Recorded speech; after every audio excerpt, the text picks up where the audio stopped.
আসসালামু আলাইকুম দর্শক, ওগান্ডা টিভির বেকার বাতার নিউজে আপনাদের স্বাগতম। শুনছিলেন সন্ধ্যা 12:61 সংবাদ। সংবাদের শুরুতেই থাকছে বিস্তারিত, তারপর শিরোনাম। ঈদের সালামি না দেওয়ায় ছেলেকে জানোয়ারের বাচ্চা বলে গালি দিলেন এক বিউ ব্যবসায়িক মা। জানা যায় এই খোকাখুকির ভালোবাসার সম্পর্ক এতটাই গভীর ছিল যে বিউ কামানের লোভে ল্যাংটা হওয়ার বাকি ছিল অনলাইনে। দর্শক, বলছিলাম এক কাপড় বউ ব্যবসায়িক আবির মিমের কথা। কাপড় খুলে ভিডিও করে মিম, অথচ সেই মিমকে সালামি না দিয়ে হাতে ধরিয়ে দিল ডিম। বিস্তারিত দেখুন প্রিন্স মামুনের মা লাইলা খালার রিপোর্টে। আসসালামু আলাইকুম, তো সবাইকে ঈদ মোবারক। এই এনে কি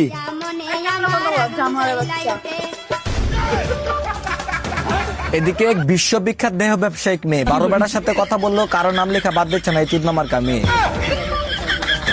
জানা যায় মেয়েদের একটা দিয়ে হয় না, ঈদের দিনে ছেলেদের নামে মেহেদি দিয়ে সব লাংকে খুশি করতে চায় এই লিওন কোম্পানির মেয়ে। বিস্তারিত দেখুন কাতারে থাকা বাতারের রিপোর্টে।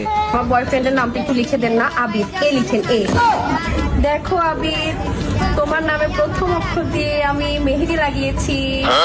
আপু এবার এটা মুছে দেন, এস দেন, এস। সাকিব দেখো, আমি মেহেদি দিয়েছি তোমার নামে প্রথম অক্ষর দিয়ে। দেখেছো কত ভালোবাসি। এস মুছে দেন, এস মুছে, পি দেন, পি। অর্থ সংকটে পড়ার কারণে বউয়ের 3 পিস পরে 21শে মার্চ ঈদ উদযাপন করলেন বাংলার সুদর্শন পুরুষ মিস্টার জায়েদ খান। এদিকে ব্রাহ্মণবাড়িয়ায় এক যুবকের ঈদের নতুন কাপড়ের স্টিকার ছিঁড়ে ফেলাকে কেন্দ্র করে দুই গ্রুপের তুমুল সংঘর্ষে আহত 13 জন এবং নিহত 735 জন। জানা যায় এই জেলাতে পাদ নিয়েও ঝগড়া হয় বলে পাদ দেওয়া ছেড়ে দিয়েছেন ব্রাহ্মণবাড়িয়ার কিছু সুন্দরী মেয়েরা। অন্যদিকে একে অপরের উপর মিসাইল মেরে ঈদ উদযাপন করছেন বাংলাদেশের কিছু ছাত্রী ছেলেরা। ধারণা করা যাচ্ছে এদের কাছে মিসাইল থাকলে মিসাইল দিয়ে ঈদ উদযাপন করতেন এই চুদনামার্কা ছেলেরা। বিস্তারিত দেখুন ইবলিশ হোসেন শয়তানের রিপোর্টে।